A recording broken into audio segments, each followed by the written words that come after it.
ایک گاؤں کے بارے میں کہا جاتا تھا کہ جہاں قدرت کی بے پناہ نعمتیں تھیں، اللہ پاک نے وہاں کے لوگوں کو مالا مال کیا ہوا تھا۔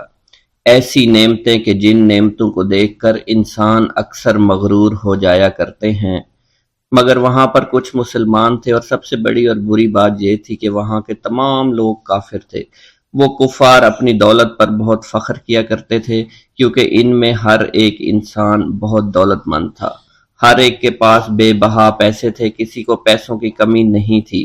وہاں کے سردار کی ایک اکلوتی بیٹی تھی جس کو سردار بے پناہ پیار کرتا تھا۔ اس سردار کی بیٹی بے پناہ مغرور، ظالم، گھمنڈی تھی۔ وہاں پر غریب لوگ صرف مسلمان ہی تھے، تمام کافر ایک دوسرے کی مدد کیا کرتے تھے، لیکن مسلمانوں کی مدد کرنے والا وہاں پر کوئی نہ تھا۔ وہاں پر انہیں کوئی دیکھنے والا نہ تھا۔ سردار کی بیٹی کو کالے جادو میں خوب مہارت حاصل تھی، اور وہ جادو کی وجہ سے وہاں پر رہنے والے غریبوں پر بہت ظلم کیا کرتی تھی۔ تمام مسلمان اس سے بے حد پریشان تھے، اور وہ لوگوں کو غلام بناتی اور مزدور بناتی تھی۔ اگر ان میں کوئی اس کی بات نہ مانتا تو اس کو قیدی بنا کر اپنے اشاروں پر نچایا کرتی تھی۔ اس بستی میں چونکہ اکا دکا مسلمان تھے جن کا کوئی پرسان حال نہیں تھا، کوئی بھی ان کو بچانے والا نہیں تھا۔ جب وہ سردار کی بیٹی کے ظلم حد سے بڑھ گئے تو مسلمانوں میں سے ایک بوڑھے شخص نے اللہ کے حضور گڑ گڑا کر دعائیں کی، اے اللہ، ہمارے چند نسلیں جو یہاں پر بچی ہوئی ہیں، ان نسلوں کو تو بچا لے۔ یہ سردار کی بیٹی جس نے ہمارا جینا دشوار کر رکھا ہے، یہاں کوئی بھی انسان ہمارا حال نہیں پوچھتا، اور نہ ہی ہمارے پاس مال و دولت ہے، اور نہ ہی ہمارے پاس جسمانی طاقت بچی ہے۔ یا اللہ، ہمارے لیے کوئی ایسا بندہ بھیج جو نہ صرف طاقتور ہو بلکہ اس جادوگرنی یعنی سردار کی بیٹی کو بھی ہرا سکے۔ اللہ رب العزت نے اس بوڑھے کی دعا کو قبول فرمایا، اور یوں اس جگہ پر ایک اللہ والے کو بھیج دیا۔ اور وہ اللہ والے ایسے ہی بستی میں داخل نہیں ہوئے، بلکہ ایک دن کچھ عجیب واقعہ ہوا۔ ان کافروں کا سردار جنگل میں سیر سپاٹے کرتے ہوئے نکلا تھا۔ بڑی شان سے چلتا ہوا وہ سفر کر رہا تھا۔ اچانک ایک زہریلا سانپ اس کے سامنے آیا۔ اس زہریلے سانپ نے بادشاہ کو ڈس لیا، اور وہ بے ہوش ہو کر زمین پر گر پڑا اور تڑپنے لگا۔ اس کے جو ساتھی تھے انہوں نے جب اپنے سردار کو یوں تڑپتا ہوا دیکھا اور سردار کی غیر حالت دیکھی تو کہ جسے ایک زہریلے سانپ نے کاٹ لیا ہے، تو وہ فوراً اسے اٹھا کر گھر لے آئے تاکہ اسے بچانے کے لیے کچھ کیا جا سکے۔ اس لڑکی نے اپنے باپ کی جب یہ حالت دیکھی تو اپنے آس پاس کے بڑے بڑے حکیموں کو بلایا، لیکن عجیب بات یہ تھی کہ لاکھ کوشش کے باوجود زہر نکالنے میں سارے ناکام ہو رہے تھے، اور زہر تیزی کے ساتھ اس کے جسم میں پھیلتا چلا جا رہا تھا۔ لیکن اسی وقت وہاں ایک درویش کی آمد ہوئی، ایک اللہ والے آئے، ان اللہ پاک نے اس مقصد کے تحت وہاں بھیجا تھا۔ اس اللہ کے ولی نے سردار کے گھر پر پہنچ کر دروازے کو کھٹکھٹایا۔ نوکروں نے پوچھا کون ہو، کس سے ملنا ہے؟ اس نے کہا میں نے سنا ہے کہ یہاں کے سردار کو سانپ نے ڈس لیا ہے۔ نوکر کہنے لگے کہ تمہیں کیسے پتا چلا کہ یہاں کے سردار کو سانپ نے ڈس لیا ہے؟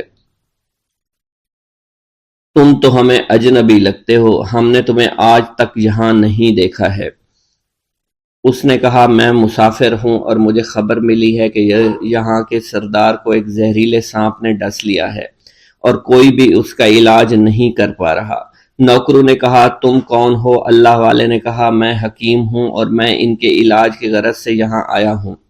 وہ نوکر اللہ والے کی حالت دیکھ کر ہنسنے لگے، کیونکہ آپ نے پھٹے پرانے کپڑے پہن رکھے تھے اور دیکھنے سے بہت غریب معلوم ہوتے تھے۔ وہ نوکر کہنے لگے کہ اتنے بڑے سردار کا علاج کرو گے؟ ارے یہاں تو اس کے پاس بڑے بڑے حکیم بلائے گئے ہیں، ہمارے سردار کے پاس پیسوں کی کوئی کمی نہیں ہے، اور وہ تم جیسے غریب سے بھلا کیوں علاج کروائیں گے؟ درویش نے کہا اگر تم چاہتے ہو تمہارے سردار کی جان بچ جائے پھر مجھے اندر جانے دو۔ غلام کہنے لگا ٹھیک ہے، ہم اندر جا کر اجازت لے کر آتے ہیں۔ نوکر اندر گئے، سردار کی بیٹی سے کہا ایک غریب آیا ہے، کپڑوں سے فقیر معلوم ہوتا ہے، لیکن کہتا ہے میں سردار کا علاج کر سکتا ہوں، اور میں سردار کا علاج کروں گا۔ جو زہر تیزی کے ساتھ جسم میں پھیل رہا ہے میں اس کو باہر نکال پھینک کروں گا۔ اس کی بیٹی کہنے لگی ٹھیک ہے بلا لو۔ جب وہ اللہ والے اس کے گھر کے اندر گئے تو دیکھا سردار تڑپ رہا تھا، ٹانگ کو بار بار بستر پر پٹخ رہا تھا۔ اللہ والے نے اس کے پیر کی طرف دیکھا جہاں سانپ نے اس کو کاٹا تھا، اسی جگہ اللہ والے نے تھوک دیا، فوراً وہاں سے بھاگ گئے۔ اس کے سارے سپاہی اس کی بیٹی دیکھ کر حیران رہ گئے کہ یہ بھلا کون سا دیوانہ ہے، کمرے میں آیا، علاج کی بجائے اسی جگہ پر تھوک دیا جہاں صرف کاٹا تھا، اور بھاگ بھی گیا۔ اس کو کوئی گرفتار نہیں کر سکا۔ سردار کی بیٹی غصے میں تل ملا اٹھی کہ اس نے جو گستاخی کی ہے اس کی کوئی بات نہیں، تھوک کو میں صاف کروا دوں گی، مگر اس کو تو میں ابھی گرفتار کرواتی ہوں۔ اور اس نے اپنے سردار کے ایک نوکر سے کہا کہ اس تھوک کو صاف کرو۔ اس نوکر نے تھوک کو صاف کرنے کی بجائے اس کو اچھی طرح سے ٹانگ پر مل دیا۔ لڑکی نے کہا کیا کر رہے ہو؟ اس فقیر نے میرے باپ کی ٹانگ پر تھوک دیا، اب اس تھوک کو تم مل رہے ہو؟ حکیم نے اپنے ہاتھ کے اشارے سے سردار کے بیٹے کو روک دیا۔ جیسے اس تھوک کو سردار کی ٹانگ پر ملا گیا، فوراً سارا زہر ختم ہو گیا۔ جو ٹانگ کٹنے کے قابل تھی وہ ٹانگ بالکل ٹھیک ہو چکی تھی، جو نیلی پڑ چکی تھی اب اصلی حالت میں آہستہ آہستہ واپس آ رہی تھی۔ اور جب وہ قبیلے کا سردار بالکل ٹھیک ہو گیا، ہوش میں آ گیا تو حیران رہ گیا۔ اسے بتایا کہ فقیر بابا کے تھوک کی وجہ سے آپ ٹھیک ہوئے ہیں۔ اس نے کہا وہ بزرگ تو ہمارے لیے مسیحا ہے، تم لوگوں نے انہیں جانے کیوں دیا؟ انہیں میرے پاس لے کر آؤ، انہوں نے ہم پر بہت بڑا احسان کیا ہے، ہم اس کے احسان کا بدلہ ضرور چکائیں گے۔ اس کی بیٹی جو خاموشی سے باپ کو دیکھ رہی تھی، اس نے کچھ بھی نہ کہا۔ گاؤں کے سردار کے کہنے پر سارے سپاہی اللہ والے کو ڈھونڈنے کے لیے نکل گئے۔ وہ چاروں طرف پھیل گئے لیکن کہیں بھی اللہ والے کا پتہ نہیں چل رہا تھا۔ پھر جب سپاہی تلاش کرتے کرتے جنگل میں داخل ہوئے، وہاں ایک درخت کے نیچے ایک آدمی کو عبادت کرتے ہوئے دیکھا۔ وہ غور سے اس کو دیکھ رہے تھے اور کہہ رہے تھے یہ کس طرح کی عبادت کر رہے ہیں؟ ہم لوگ تو اپنے بتوں کے آگے ہاتھ جوڑتے ہیں، یہ نہ جانے کس کو سجدہ کر رہے ہیں۔ خیر، عبادت کے فوراً بعد اللہ والے کو پکڑ لیا، گاؤں کے سردار کے سامنے پیش کیا۔ وہ کہنے لگا آپ کون ہیں اور کہاں سے آئے ہیں؟ سب سے پہلے تو میں گستاخی کی معافی چاہتا ہوں، میرے لوگوں نے آپ کے ساتھ بڑی بدتمیزی کی، لیکن آپ کی وجہ سے آج میں زندہ ہوں۔ ہم گناہ گاروں کی وجہ سے آپ جیسے لوگوں کو بہت تکلیف ہوئی ہے، اس لیے میں معذرت چاہتا ہوں۔ آپ سے درخواست کرتا ہوں کہ آپ میری طرف سے یہ قیمتی لباس یعنی کپڑے اور عربی گھوڑا قبول کیجئے۔ اللہ والوں نے اس کی طرف مسکرا کر دیکھا اور کہا یہ گھوڑا، یہ لباس بہت قیمتی ہے، مگر یہ لباس پہن کر اس گھوڑے کے لیے گھاس کاٹوں گا تو کیا اچھا لگوں گا؟ سردار نے کہا فکر نہ کریں، گھوڑے کے ساتھ ساتھ ہم آپ کو نوکر بھی دیں گے۔ اللہ والے نے کہا کہ اتنی مال و دولت اور نوکروں کے ساتھ میں اکیلا رہوں گا؟ گاؤں کا سردار بولا حضور آپ کی یہ بات سن کر میں سوچ میں گم ہو گیا ہوں، لیکن یہ میری بیٹی آپ کے سامنے حاضر ہے۔ بیٹی حیرت سے اپنے باپ کو دیکھ رہی تھی کہ میرا باپ اب کیا کہنے والا ہے۔ سردار نے کہا میری بیٹی جسے آپ نے دیکھ لیا ہے اس کی شادی میں آپ سے کر دوں گا، مگر ایک شرط ہے کہ آپ کو اپنے مذہب کو چھوڑنا پڑے گا۔ میرے سپاہیوں نے آپ کو عبادت کرتے ہوئے دیکھا ہے، جہاں تک ہمارے معمولات ہیں ہم بتوں کے آگے سجدہ کرتے ہیں اور ان کی عبادت کرتے ہیں، اور آپ جس کے آگے سجدہ کرتے ہیں وہ اللہ ہے، یعنی آپ مسلمان ہیں، اس لیے آپ کو اپنا مذہب چھوڑنا پڑے گا۔ کیا آپ ایسا کر سکتے ہیں؟ اللہ والے نے کہا کہ مجھے ایک بات بتائیے، آپ سب کچھ دیکھ رہے ہیں، آپ نے مجھے یہ بھی دعا دی کہ میری اولادیں ہوں اور آپ کی نسل آپ کی بیٹی سے چلے گی۔ مجھے ایک بات بتائیں، اگر ان بچوں میں سے کسی بچے کو خدا نہ خواستہ کچھ ہو گیا تو کس کو رونا پڑے گا؟ سردار نے جواب دیا اگر خدا نہ خواستہ کچھ ایسا ہوا تو رونا مجھ کو ہی پڑے گا۔ اللہ والا نے مسکرا کر کہا اگر یہ سارا مال لے کر مجھے رونا ہی پڑا تو آپ اپنا گھوڑا، اپنی دولت، اپنی بیٹی، ہر چیز اپنے پاس رکھ لو۔ میں خوش ہوں، میں مسلمان ہوں، میں ٹھیک ہوں۔ اگر یہ تمام چیزیں لے کر مجھے اپنا محلہ چھوڑنا پڑے تو میں اپنی جان دے کر بھی اپنے مذہب کو نہیں چھوڑوں گا۔ جس طرح آپ نے مجھے نوازا ہے، میں اسی رب کے دین کو چھوڑ کر چلا جاؤں گا۔ صرف چند پیسوں کی خاطر میں ہر دن پیسہ پیسہ نہیں کر سکتا، اور اپنی درویشی میں بہت خوش ہوں۔ اللہ نے مجھے جس مقصد کے لیے بھیجا تھا وہ میرا مقصد پورا ہو جائے گا۔ گاؤں کے سردار نے پوچھا، یہ کہہ کر وہ اللہ والے جانے لگے تو سردار نے درویش کو رک جانے کا کہا اور کہنے لگے، میں نے مال دے کر تمہیں آزمایا اور تمہیں پرکھا، لیکن تم اپنے مذہب کو چھوڑنے پر راضی نہیں ہو۔ اگر تم یہی سب کرنے آئے تھے تو تمہیں اس بات کا ڈر نہیں؟ کیا تم نہیں جانتے ہم کتنے طاقتور ہیں، اور میری بیٹی اپنے عمل میں اتنی ماہر ہے کہ تمہیں یہاں کھڑے کھڑے ابھی جنگلی جانور بنا سکتی ہے۔ اللہ والے نے کہا کہ اس نے جنگلی جانور کمزور لوگوں کو بنایا ہوگا، یہ مجھے جانور بنا کر تو دکھائے۔ اس سے پہلے کہ گاؤں کا سردار اپنی بیٹی سے کچھ کہتا کہ اس پر وار کرو، اللہ والے نے جادوگرنی پر ایسی پھونک ماری کہ وہ اسی وقت ایک بہت بڑی چھپکلی بن گئی۔ وہ کچھ بھی نہیں کر پا رہی تھی، وہ چھپکلی اتنی بڑی تھی کہ وہاں پر جتنے بھی انسان کھڑے تھے ان سب میں سب سے زیادہ اونچا اس کا قد تھا۔ وہ چھپکلی اللہ والے کے پاس آئی، اپنا زہر اس پر اگلنا چاہتی تھی کہ اسی وقت اس نے اس کے منہ پر تھوک دیا۔ تھوکنے کی دیر تھی، وہ چھپکلی جلنے لگی اور جس سے گرمی کی وجہ سے اس کا چہرہ پگھل رہا تھا، اس کا چہرہ جل کر کالا ہو چکا تھا۔ وہ مرنے والی تھی کہ سردار دوڑتا ہوا قدموں میں آ کر گر پڑا اور معافی مانگنے لگا اور کہنے لگا، حضور اس گستاخی کے لیے میں معذرت خواہ ہوں، آپ مجھے معاف کر دو، میں نے سچ میں آپ کو بہت کمزور سمجھا تھا، آپ کو آپ کا مذہب سے ہٹانا چاہا تھا۔ اگر میری بیٹی ٹھیک ہو جائے تو میں سچ کہتا ہوں یہاں پر جتنے لوگ ہیں ہم پوری کی پوری بستی مسلمان ہو جائیں گے۔ اللہ والے نے کہا کہ ہم تمہیں اپنے دین میں شامل کرنے کے لیے یہ سب نہیں کر رہے، بلکہ تم لوگ مسلمان بھائیوں پر جو ظلم کرتے ہو وہ ظلم کو ختم کرنے کے لیے ہم یہاں آئے ہیں۔ ہمارے دین میں جبر اور ظلم نہیں۔ اگر تمہارے بیٹی سے انسان بن کر سدھر جاتی ہے تو اس کو اس کی اصلی حالت میں لانے کے لیے میں خود کو اللہ کی بارگاہ میں پیش کروں گا اور دعا کروں گا۔ سردار کہنے لگا کہ ہاں میری بیٹی اصلی حالت میں اگر آ جائے تو پھر ہم کسی پر ظلم و ستم نہیں کریں گے، اور میں دل سے اپنی بیٹی کے لیے معافی چاہتا ہوں۔ آج سے یہ کوئی بھی جادو ٹونا اور مسلمانوں کو تنگ نہیں کرے گی، اور نہ ہی کسی مسلمان پر یہ ظلم اور جبر کرے گی۔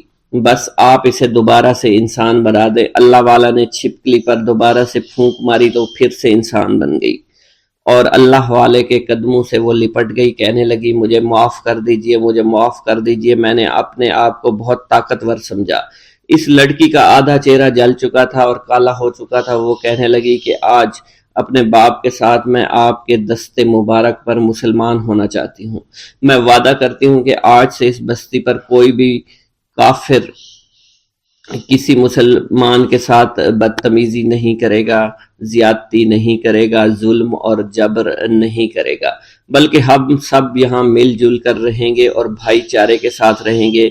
ہم سب مسلمان ہو جائیں گے، اور پھر یوں اللہ والے کے ہاتھوں پوری بستی کا سردار اور اس کی بیٹی نے اسلام قبول کر لیا، اور سردار نے اللہ والے سے اپنی بیٹی کا نکاح کر دیا، اور پھر اس بستی میں ہمیشہ کے لیے امن و امان قائم ہو گیا۔ پیارے دوستو، اسلام کا پیغام ان لوگوں کے سر جاتا ہے جو اسلام کی ترویج کا کام کیا کرتے تھے، جنہوں نے مشرق وسطیٰ کے علاقے سے اس وقت برصغیر کا رخ کیا جب مسلمان حملہ آوروں نے برصغیر کے علاقے فتح کرنا شروع کر دیے تھے۔ مسلمان حملہ آوروں کے ہاتھ میں تلوار تھی اور پشت پر ہزاروں سپاہی ان کے پشت پر تھے، یہاں تک کہ انہوں نے اپنے زور بازو پر برصغیر کے بیشتر علاقوں کو فتح کر لیا، یہاں اپنی عملداریاں قائم کی۔ اسلام اس خطے کے لیے ایک نیا مذہب تھا، اور جس طرح سے مسلمان حملہ آور یہاں وارد ہوئے تھے، مقامی لوگوں کے ذہنوں میں اسلام کی شکل پرتشدد مذہب کے طور پر بن چکی تھی۔ بعد میں اسی اسلام کا پیغام برصغیر کے دور دراز علاقوں تک پہنچا، اور کم و بیش ہر علاقے کے لوگوں نے اس پیغام کا اثر قبول بھی کیا۔ اس پیغام کے اثر پذیری کا سہرا حملہ آوروں کے سروں کے ساتھ ساتھ صوفیوں، درویشوں اور عالموں کے ہاتھ بھی جاتا ہے، جو مشرق وسطیٰ کے علاقوں سے ہجرت کر کے نسبتاً نئی زمین پر آ کر آباد ہونا شروع ہو گئے تھے۔ یہ بزرگ دراصل مٹی ہوئی ہستیوں کے مالک تھے، ان کا رہنا سہنا نہایت عاجزانہ تھا، جہاں بھی انہیں جگہ ملتی بیٹھ جاتے، پیار و محبت، امن و دوستی اور احترام کی باتیں شروع کر دیتے۔ مقامی لوگوں نے ان بزرگوں کی ذات میں ایک خاص قسم کی کشش محسوس کی اور دھیرے دھیرے ان کے پاس جمع ہوتے چلے گئے۔ یہ زیادہ تر ایسے لوگ تھے جو برسوں سے نظر انداز ہوتے چلے آ رہے تھے، کبھی دھرم کی بنیاد پر، کبھی ذات پات کی بنیاد پر، کبھی قبیلے کی بنیاد پر۔ ان دھتکارے ہوئے لوگوں نے جب اپنے لیے پیار، محبت، امن، دوستی، احترام کے الفاظ سنے تو انہیں یہ بے حد میٹھے لگے۔ ان کے کان ہزاروں سالوں سے یہ بول سننے کو بےتاب تھے۔ بس پھر کیا تھا، ان بزرگوں کے آشیانے آباد ہوتے چلے گئے اور یوں اسلام کے پیغام نے برِ صغیر کی زمین میں جڑیں پکڑنا شروع کر دی۔ انہی ہستیوں میں ایک بزرگ سید عثمان مروندی بھی تھے، جن کا اصل نام سید عثمان تھا اور دنیا انہیں لال شہباز قلندر کے نام سے جانتی ہے۔ وہ مشرق وسطی کے علاقے مروند میں پیدا ہوئے۔ یہ موجودہ افغانستان کے علاقے قندھار کا قریبی علاقہ تھا، مگر آج کل پیارے دوستو یہ آذربائیجان میں شامل ہے۔ ان کے آباء و اجداد عراق سے ہجرت کر کے افغانستان میں آباد ہو گئے تھے۔ سید عثمان نے 7 سال کی عمر میں قرآن پاک حفظ کر لیا۔ جب ان کا میلان طریقت و معرفت کی طرف ہوا تو انہوں نے مروان سے مختلف علاقوں کا سفر شروع کیا۔ انہوں نے حجاز، عراق، ایران، افغانستان، ہند، مکران، ملتان اور جوناگڑھ کے سفر بھی اختیار کیے۔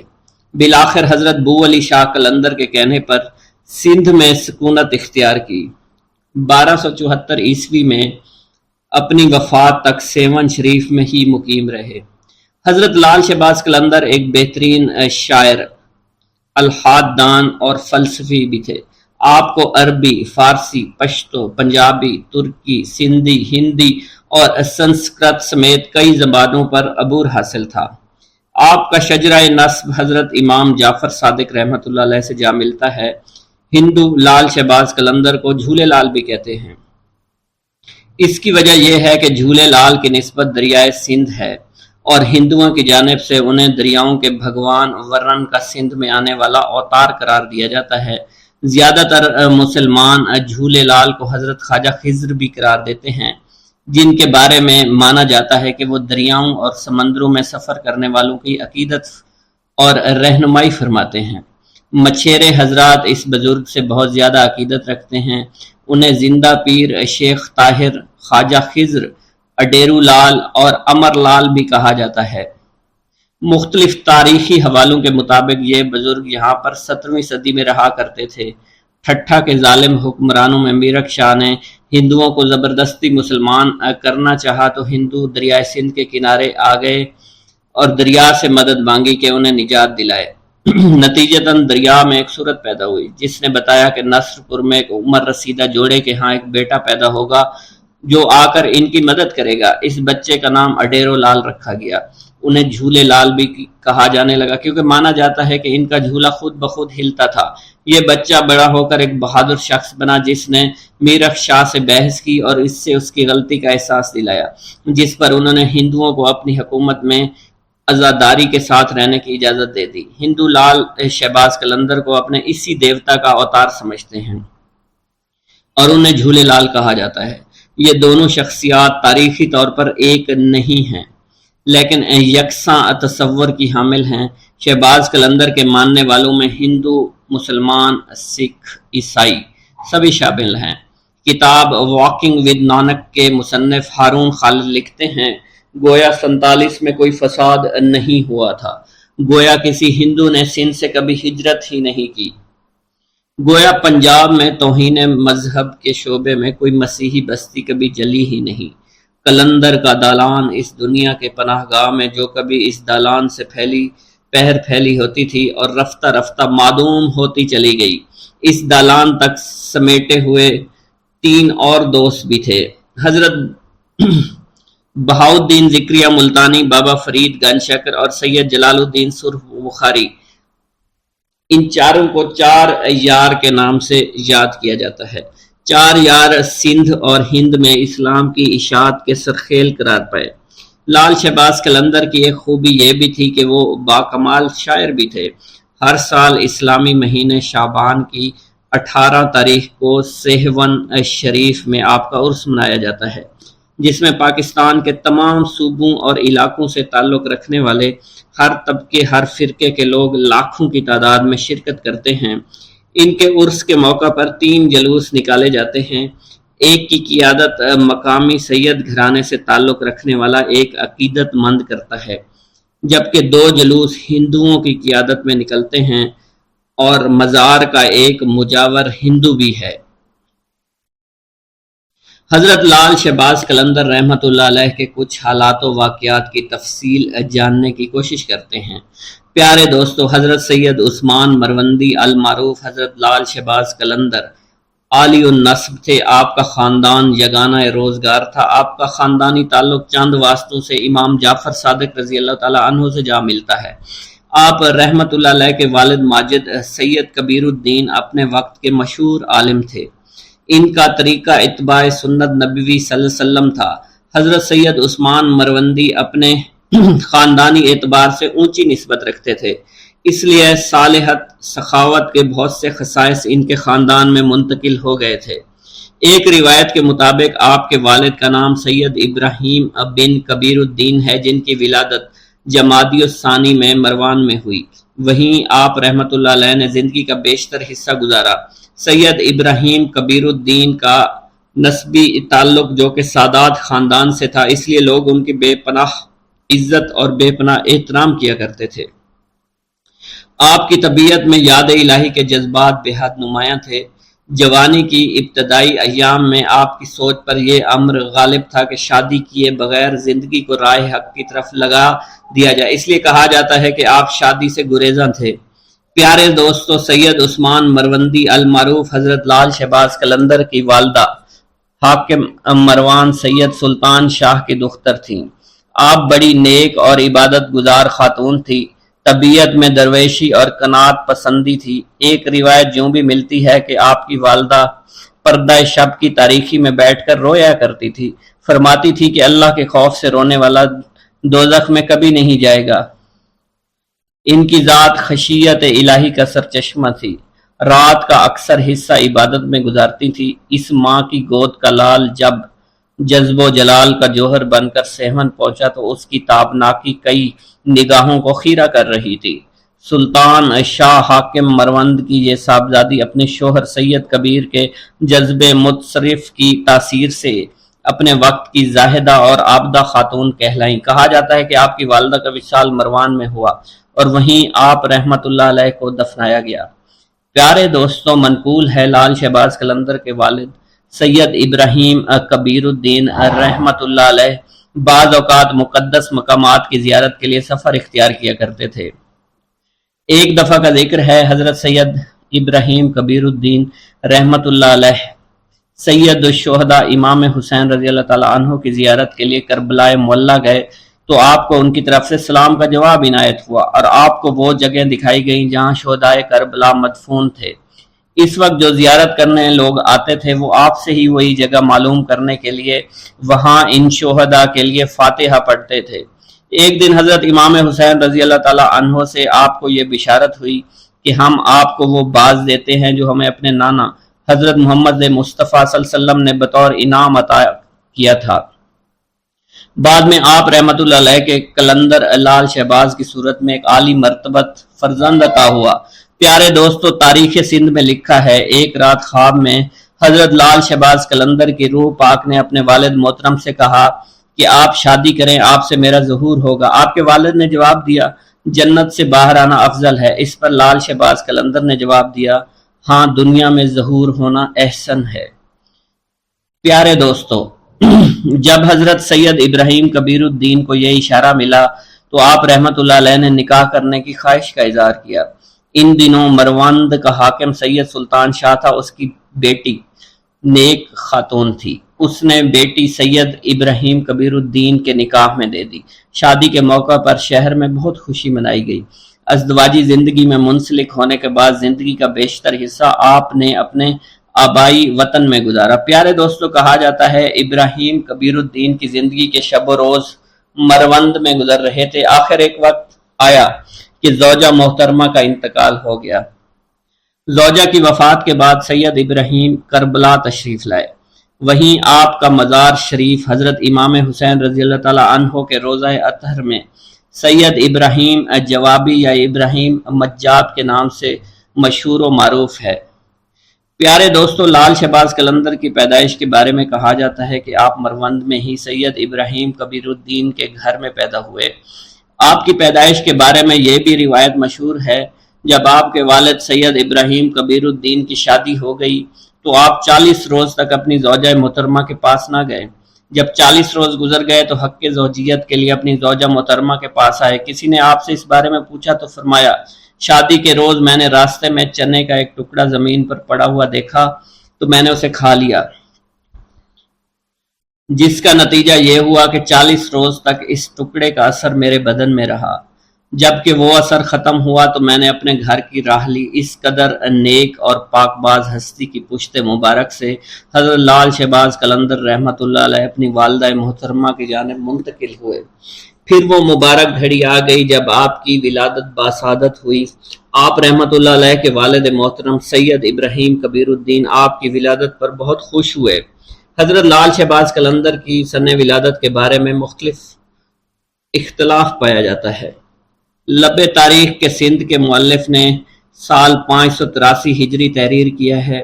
تذکرہ صوفیہ سندھ نے ولادت باسعادت 1177 عیسوی نقل کیا ہے۔ پیارے دوستو، حضرت رابعہ بصری رحمۃ اللہ علیہ کے زہد و تقوی اور علم و معرفت کی شہرت دور دور تک پھیلی ہوئی تھی۔ لوگ دور سے آپ کی خدمت میں کسب فیض کے لیے حاضر ہوا کرتے تھے۔ ایسی ہی با کمال ہستی کے بارے میں راوی بیان کرتے ہیں کہ لال شہباز قلندر جب اپنی والدہ ماجدہ کے بطن میں تھے تو ایک رات خواب میں رابعہ بصری رحمۃ اللہ علیہ کا دیدار حاصل ہوا۔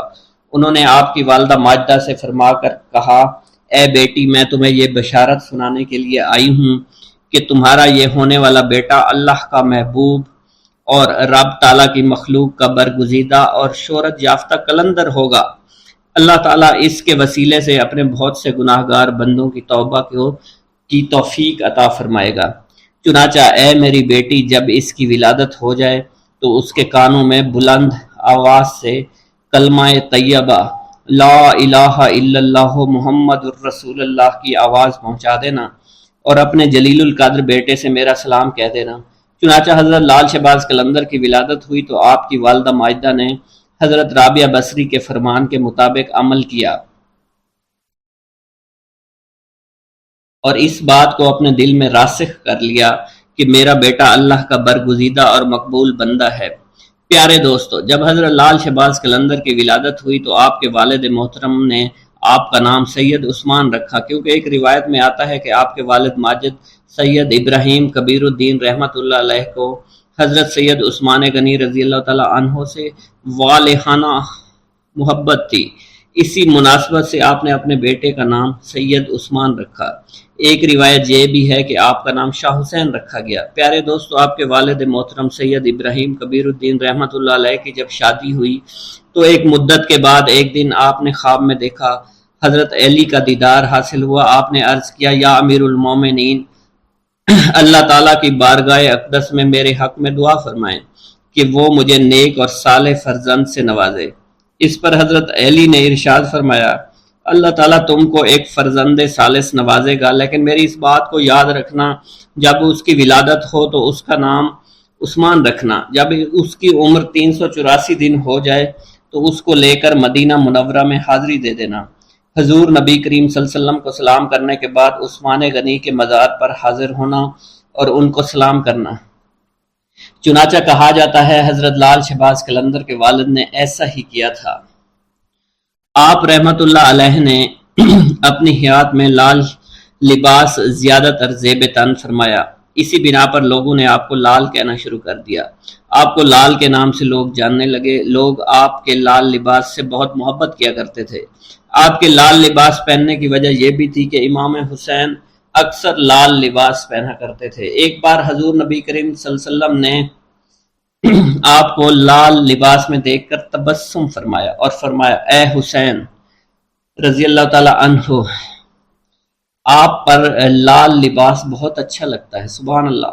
آپ رضی اللہ تعالیٰ عنہ اس لال لباس میں بہت خوبصورت نظر آتے ہیں۔ اسی بنا پر حضرت لال شہباز قلندر نے لال کلر کو پسند فرمایا۔ باحوالہ پرواز قلندر۔ پیارے دوستو، بعض روایات کے مطابق لال ایک قیمتی پتھر ہوتا ہے جس کی رحمت آنکھوں کو خیرہ کر دیتی ہے۔ آپ رحمت اللہ علیہ کا یہ لقب اس لیے پڑا کہ آپ کا چہرہ مبارک لال کی طرح چمکتا رہتا تھا۔ پیارے دوستو، شہباز کے لغوی معنی کچھ اس طرح سے ہیں۔ شہباز کے معنی سردار اور باز کے معنی ہیں اڑنا، تو اس کا مخفف یہ ہوا اڑنے والوں کے سردار شہباز کا لقب بہت زیادہ شہرت یافتہ ہے۔ روایت میں آتا ہے آپ رحمت اللہ علیہ کی ولادت سے پہلے حضرت امام حسین رضی اللہ تعالیٰ عنہ کی طرف سے آپ کے والد ماجد سید کبیر الدین کو خواب میں بشارت دی گئی کہ آپ کو عنقریب ایک باز ادا کیا جائے گا۔ چنانچہ جب حضرت سید عثمان کی ولادت ہوئی تو آپ کو شہباز کے لقب سے یاد کیا جانے لگا۔ تذکرہ النساء کی روایت کے مطابق جب آپ کو اپنے مرشد پاک سے خلافت کا اعزاز حاصل ہوا تو آپ کے شہباز کے لقب بھی مرحمت ہوا۔ اس کے علاوہ آپ رحمت اللہ علیہ کو قلندر، سیف السان، شمس الدین اور مخدوم کے لقب سے بھی جانا جاتا ہے۔ پیارے دوستو، آپ کا شجرہ نسب چند واسطوں سے حضرت امام جعفر صادق سے جا کر ملتا ہے۔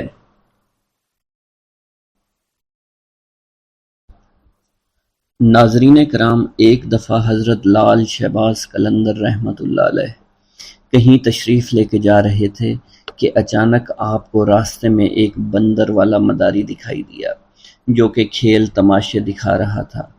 حضرت لال شہباز قلندر رحمت اللہ علیہ اس کے قریب گئے اور اس سے پوچھا تم کون ہو؟ کہنے لگا میں قلندر ہوں۔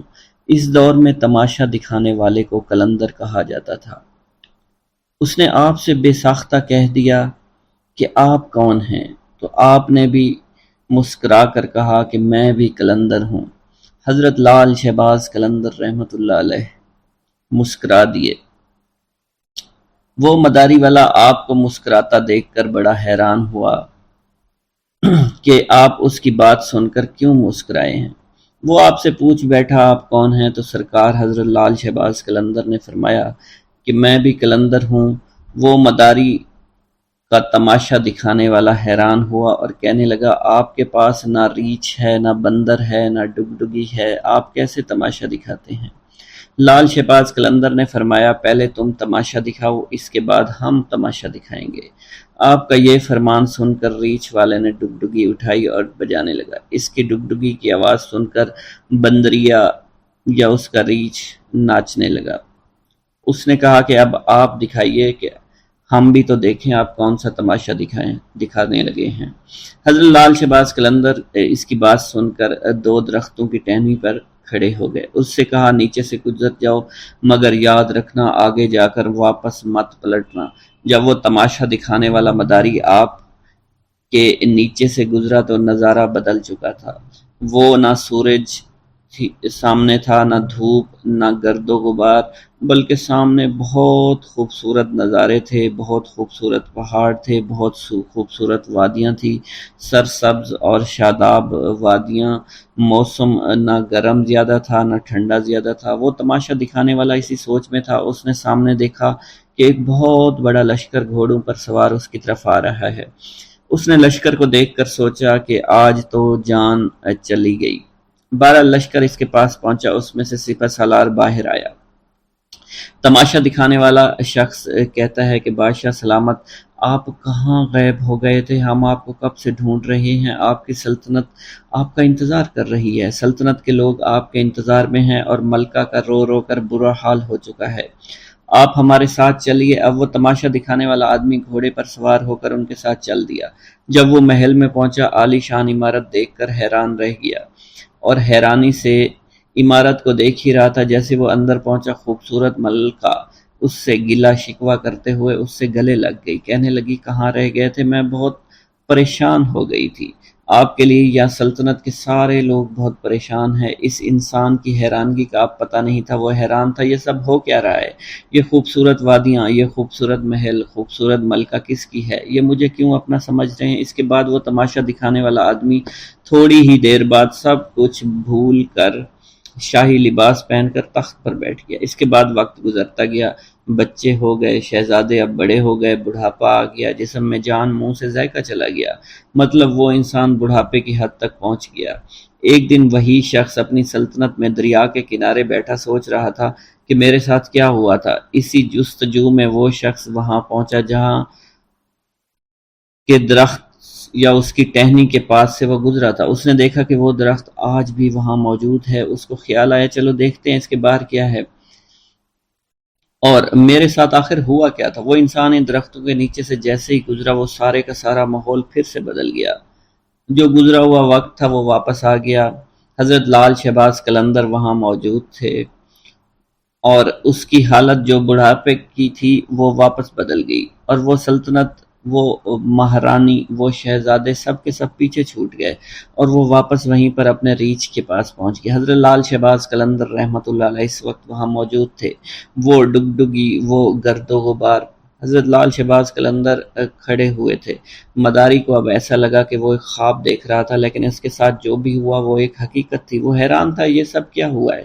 اس شخص نے جیسے ہی لال شہباز قلندر کو دیکھا تو ان سے پوچھنے لگا میری سلطنت، میری رانی، میرے شہزادے کہاں چلے گئے؟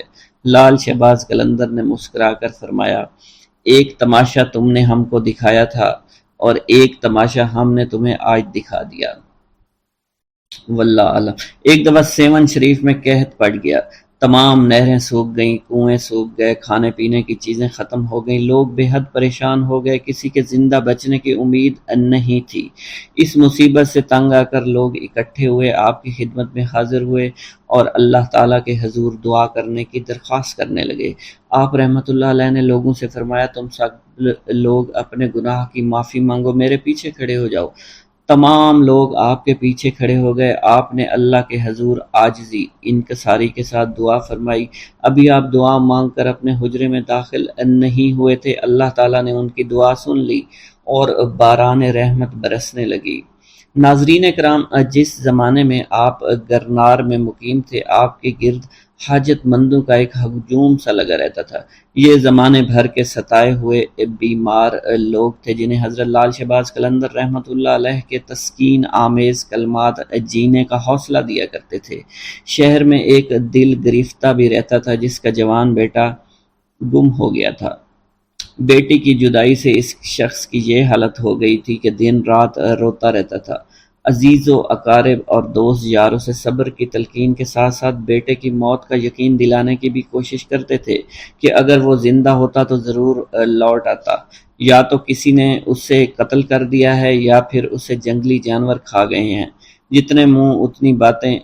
غمزدہ باپ بیٹے کی زندگی سے مایوس ہو چکا تھا، مگر پھر بھی کبھی کبھی اس کے دل میں امید کی ایک لہر اٹھا کرتی تھی، اور وہ اپنی بیوی سے کہتا تھا کہ میرا بیٹا ابھی زندہ ہے، تو دیکھنا ایک دن وہ ضرور آئے گا اور وہ زندہ درگور باپ کے سینے پر سر رکھ دے گا اور ہمارے تاریک مکانوں میں خوشیوں کے چراغ جل اٹھیں گے۔ اب وہ خاتون کیا جواب دیتی؟ اس کی حالت اس کے شوہر سے بھی بدتر تھی۔ بس خاموش نظروں سے اپنے شریک حیات کی طرف دیکھتی رہتی، آنسو بہانے لگتی اور ہمیشہ روتی رہتی تھی۔ ایک دن دوست کے کہنے پر یہ شخص حضرت لال شہباز قلندر رحمۃ اللہ علیہ کی خدمت میں حاضر ہوا اور سارا قصہ بیان کیا۔ آپ رحمۃ اللہ علیہ نے فرمایا کہ تیرے دل کی گواہی سچی ہے، تیرا بیٹا زندہ ہے۔ آپ نے فرمایا اس کو جا کر لانا پڑے گا۔ اگلے دن آپ غمزدہ باپ کے ساتھ سفر پر روانہ ہوئے۔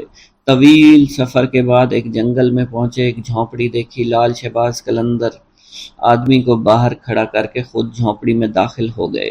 کچھ درویش بیٹھے تھے۔ آپ نے ایک نوجوان درویش کو مخاطب کرتے ہوئے کہا تم خود کتنے سکون سے بیٹھے ہوئے ہو اور آپ کے والدین آپ کے فراق میں مرے جا رہے ہیں۔ آپ اس نوجوان کو لے کر جھونپڑی سے باہر آئے، باہر آ کر اس کے باپ سے اس کی ملاقات کروائی۔ والدین بہت خوش ہوئے۔ ماں باپ کی اجازت سے وہ نوجوان حضرت لال شہباز قلندر کی خدمت میں مشغول ہو گیا اور ایک دن ولایت پر فائز ہو گیا۔ ناظرین کرام، جب آپ سیون شریف میں تشریف لائے تو آپ کے گلے میں مستقل طور پر پتھر کا ایک وزنی گلوبند پڑا رہتا تھا۔ ایک چھوٹے چھوٹے خوبصورت تراشے ہوئے قیمتی پتھر لگے۔ آپ کی ایک خاص عادت یہ بھی تھی کہ آپ راستہ چلتے وقت ہمیشہ اپنے سر کو جھکائے ہوئے رکھتے تھے۔ کسی مجلس میں تشریف فرما ہوتے تو گردن خم کیے رہتے تھے۔ روایتوں میں یہ بھی آتا ہے کانوگن نامی محلے کے قریب ایک گلی میں اکثر دین کی تبلیغ کے لیے آپ بیٹھا کرتے تھے۔ اسی محلے میں ایک مشہور ہندو خاندان تھا جن کی عورتیں پردے کی سخت پابندی کیا کرتی تھی، مگر اس خاندان کے ہاں آپ کی بے حد مقبولیت تھی اور آپ کی عقیدت مندی تھی۔ آپ جس بھی گلی میں آ کر بیٹھتے تو ایک عورت اپنے بال کھول کر کھڑکی میں کھڑی ہو جاتی اور گھنٹوں آپ کو دیکھتی رہتی، اسلام کی تبلیغ کی باتیں سنتی رہتی تھی۔ اس عورت کی دلی خواہش تھی کہ کسی طرح حضرت لال شہباز قلندر رحمۃ اللہ علیہ کے چہرے مبارک کا دیدار کر لے، مگر چونکہ آپ ہمیشہ اپنے سر کو جھکا کر بیٹھے رہتے تھے، اس لیے وہ عورت آپ کے چہرے مبارک کا دیدار کرنے میں کامیاب نہیں ہو سکی۔ ایک دن اس ہندو عورت نے وحشت کے عالم میں بالکنی سے نیچے چھلانگ لگا دی۔ لال شہباز قلندر کے قدموں میں گری اونچائی سے گرنے کے سبب وہ ہندو عورت شدید زخمی ہو گئی تھی، پس اس نے اسی وقت ایک نظر آپ کے چہرہ مبارک پر ڈالی اور فوت ہو گئی۔ جب محلے والوں نے دیکھا تو ایک ہنگامہ کھڑا ہو گیا۔ اس کے بعد مرنے والی عورت کے رشتہ دار اسے اٹھانے کے لیے آئے اور آپ سے کہا کہ اجازت دیجیے اس بد نصیب عورت کو لے جائیں اور آخری رسومات ادا کریں۔ خاندان کے لوگوں نے آپ سے اجازت یوں چاہی تھی کیونکہ عورت کے مرنے کے بعد بے پردگی کے خیال سے لال شہباز قلندر رحمۃ اللہ علیہ نے اپنی چادر اس کے جسم پر ڈال دی تھی۔ اب یہ بات پہلے سے ہی اس ہندو خاندان میں مشہور ہو چکی تھی اور آپ کا چہرہ مبارک وہ خاتون دیکھنا چاہتی تھی، اور یہ خبر جنگل میں آگ کی طرح پھیلی ہوئی تھی۔ جب لوگوں نے آپ سے پوچھا تو آپ نے بے ساختہ فرمایا کہ مجھ سے کیا چاہتے ہو، یہ تمہاری امانت ہے، جہاں چاہو اسے لے جاؤ۔ اب رشتہ داروں نے زمین سے لاش کو اٹھانے کی کوشش کی، مگر وہ لاش ان لوگوں سے اٹھ نہیں سکی۔ لاش بے حد وزنی تھی، جس کے بعد 15 سے 20 افراد نے لاش کو اٹھانے کے لیے زور لگانا شروع کر دیا، مگر لاش تو زمین سے جیسے چپک گئی تھی۔ حضرت لال شہباز قلندر نے جب ان لوگوں کی پریشانی دیکھی تو لاش کے پاس آ کر فرمایا، اگر تم شہر کے تمام لوگوں کو بھی جمع کر کے لے آؤ تب بھی یہ لاش نہیں اٹھ پائے گی۔ اس عورت کے رشتہ داروں نے یہ سنا تو دنگ رہ گئے۔ پھر ان میں سے ایک نے پوچھا، آخر اس عورت سے کیا گناہ سرزد ہو گیا، اسے حضور معاف فرما دیں تاکہ اسے یہاں سے لے جا سکیں۔ آپ نے جلال کے عالم میں فرمایا، بات ثواب اور گناہ کی نہیں ہے، بات صرف اتنی ہے کہ عورت کے جسم میں جلنا نہیں ہے، یعنی تم لوگ اس کے جسم کو جلا نہیں سکتے۔ ایک نہایت عجیب اور غریب صورتحال پیدا ہو گئی تھی۔ پوچھا، پھر ہم کیا کریں؟ جس پر حضرت لال شہباز قلندر نے سکوت آمیز لہجے میں فرمایا، وعدہ کرو تم سب اسے دفن کرو گے تو یہ لاش اٹھ جائے گی۔ ہندوؤں نے وعدہ کیا، جس کے بعد اس عورت کی ارتھی اٹھنے کی بجائے جنازہ اٹھا۔ اس عورت کو مسلمان طریقے سے دفن کیا گیا۔ اس عورت کی قبر سیون شریف میں آج بھی موجود ہے، جسے ہندو مہذب دنیا کے لوگ دور دور سے دیکھنے آتے ہیں۔ آج بھی سیون میں آتے ہیں اور اس کے موقع پر جو مہندی اٹھتی ہے اس عورت کی قبر سے اٹھائی جاتی ہے اور مختلف علاقوں سے گزرتی ہوئی حضرت لال شہباز قلندر رحمۃ اللہ علیہ کی درگاہ پر آتی ہے۔ حضرت لال شہباز قلندر کے نام سے دولت پانے والی بزرگ ہستی کا نام ان کے والد ماجد نے سید عثمان رکھا تھا، مگر بعد میں انہوں نے لال شہباز قلندر رحمۃ اللہ علیہ کے نام سے اس دنیا میں شہرت پائی۔ آپ کی ولادت آذربائیجان کے گاؤں عمر بند میں ہوئی۔ آپ کا سلسلہ نسب حضرت امام جعفر صادق رضی اللہ تعالی عنہ سے جا ملتا ہے۔ جس طرح ہندوستان میں حضرت خواجہ غریب نواز معین الدین چشتی اجمیری رحمۃ اللہ علیہ کی وجہ سے اجمیر کو خاص شناخت حاصل ہوئے، اسی طرح سندھ میں سیون شریف کو حضرت لال شہباز قلندر رحمۃ اللہ علیہ کی وجہ سے غیر معمولی عظمت حاصل ہے۔ بسم اللہ الرحمن الرحیم۔ لال شہباز قلندر سندھ میں ہزاروں بزرگان دین، اولیاء اللہ اور صوفیاء کرام نے رشد و ہدایات اور فیوز و برکات کا سلسلہ جاری رکھا۔ انہی صوفیاء کرام میں حضرت لال شہباز قلندر رحمۃ اللہ علیہ کا نام چوٹی کے علماء کرام میں ہوتا ہے۔ پیارے دوستو، روایت میں آتا ہے کہ حضرت لال شہباز قلندر رحمۃ اللہ علیہ نے ظاہری علوم کی تکمیل کے بعد تصوف و معرفت کے علوم حاصل کرنے کے لیے مروان سے سبزوار کا سفر طے کیا اور وہاں سید ابراہیم ولی جو کہ حضرت امام موسیٰ کاظم رحمۃ اللہ علیہ کی اولاد میں سے تھے، ان کی خدمت میں رہ کر آپ نے معرفت کے اعلیٰ منازل طے کیے۔ آپ رحمۃ اللہ علیہ کے مرشد نے آپ کی صلاحیتوں کو دیکھ کر خلافت کی دستار سے بھی نواز دیا۔ پیارے دوستو، اس کے بعد مختلف اولیاء کرام کے درگاہوں پر حاضری دی۔ آپ رحمۃ اللہ علیہ نے حج بیت اللہ کیا اور اس کے بعد آپ نے سندھ کے علاقوں کا رخ کیا۔ سندھ کا علاقہ حضرت لال شہباز قلندر کے لیے بالکل انجان تھا۔ آپ یہاں کی زبان اور ثقافت سے واقف نہیں تھے۔ سندھ تشریف لانے کے بعد ایک مقام پر آپ نے قیام کیا اور ایک دن عشاء کی نماز کے بعد ایک بڑا عجیب واقعہ پیش آیا۔ حضرت لال شہباز قلندر نے اپنے عقیدت مندوں کی موجودگی میں قلعہ کی جانب رخ کر کے فرمایا کہ بودلہ، اب تم ہمارے پاس چلے آؤ۔ یہ سن کر آپ کے عقیدت مند بڑے حیران ہوئے کہ ہمارے ملک سے کس کو پکار رہے ہیں۔ پیارے دوستو، سکندر بودلہ جو کہ حاکم سیون کی قید میں تھا، کئی مہینے سے اسے دردناک سزائیں دی جا رہی تھی۔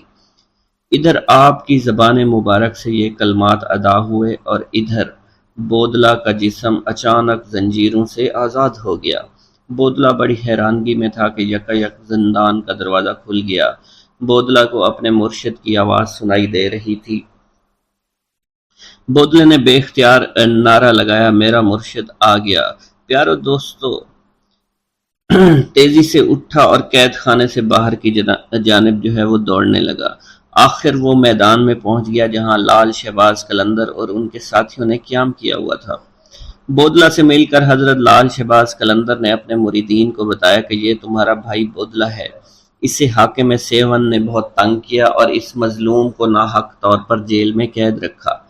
انشاءاللہ حاکم بہت جلد عبرت ناک انجام کو پہنچے گا۔ پیارے دوستو، یہ اس وقت کی بات ہے جب سندھ میں لا قانونیت، ظلم و تشدد ہر طرف عام تھا۔ کوئی کسی کی فریاد نہیں سنتا تھا۔ اس وقت کا مقولہ آج بھی مشہور ہے، اندھیر نگری چوپٹ راج۔ لوگوں کو بے بس اور لاچار دیکھ کر ایک مجذوب جس کا نام سکندر بودلہ تھا، وہ اکثر ایک نعرہ مستانہ لگایا کرتا تھا کہ میرا مرشد آنے والا ہے، ظلم کا زوال ختم ہونے والا ہے۔ سکندر بودلہ سیستان کی پہاڑیوں میں عبادت اور ریاضت کرتا تھا۔ ایک رات سکندر بودلہ نے خواب میں ایسی آواز سنی کہ ایک مرد قلندر آ رہا ہے جو تاریکی کو نور میں بدل دے گا۔ پھر اکثر ان بزرگ کی بات پر یہ کلمات جاری رہتے، میرا مرشد آ رہا ہے۔ پیارے دوستو، اس نعرے کو سن کر شہر کے لوگوں کے دلوں میں یہ دعا اٹھتی تھی کہ خدا کرے کہ ہمارا کوئی نجات دہندہ بڑی جلدی آ جائے، ہمیں راجہ کے ظلم سے بچا لے۔ مجذوب کی آواز ایسی کڑکدار تھی کہ راجہ کے گلے کے دیوار کو چیر کر اندر پہنچ جاتی تھی۔ رات کے اندھیرے اور سناٹے میں یہ پرسوز آواز جو ہے لوگوں کی نیندیں اڑا دیتی تھی۔ شروع میں تو راجہ اور لوگوں نے نعروں کو سن کر نظر انداز کیا، لیکن جب نعروں میں شدت بڑھتی گئی تو وہ بھی حق کے لیے اٹھ کھڑے ہوئے اور فلک شگاف نعروں نے راجہ کو غصہ دلا دیا، بلکہ راجہ خوف زدہ ہو گیا۔ راجہ نے اپنے سپاہیوں کو حکم دیا کہ اس کو فوراً گرفتار کر کے میرے سامنے پیش کیا جائے۔ راجہ کے سامنے سکندر بودلہ کو پیش کیا گیا تو تب بھی آپ کی زبان پر یہی الفاظ ہے، میرا مرشد آنے والا ہے اور ظلم کا زوال ہونے والا ہے۔ راجہ یہ سن کر غضبناک ہو گیا۔ اس نے سکندر بودلہ کو قید کروا دیا، لیکن قید خانے میں اس کے فلک شگاف نعرے بالکل بند نہیں ہوئے۔ راجہ رات بھر عذاب کی آگ میں جلتا رہا۔ صبح ہوئی تو اس نے اپنے وزیروں کو طلب کیا۔ وزیروں نے کہا کہ اس آدمی کی زبان کاٹ دی جائے۔ راجہ نے حکم دیا سکندر بودلہ پر کوڑوں کی بارش کی جائے، اور پھر بھی یہی کہا کرتا تھا کہ میرا مرشد آنے والا ہے اور ظلم کا زوال ہونے والا ہے۔ سکندر بودلہ پر بے انتہا تشدد کیا گیا۔ سکندر بودلہ بار بار بے ہوش ہو جاتا تھا۔ اتنا تشدد کسی دیوار پر کیا جاتا تو وہ بھی بلک اٹھتی۔ راجہ نے دیکھا دیوانہ سکندر بودلہ کڑے پہننے کے بعد جو کہ نہایت آسانی کے ساتھ ان کے پاس پہنچ چکا ہے تو اس نے اپنے علاقے کو جادوگروں کو طلب کر کے انہیں حکم دیا کہ تم جا کر حضرت لال شہباز قلندر کا مقابلہ کرو۔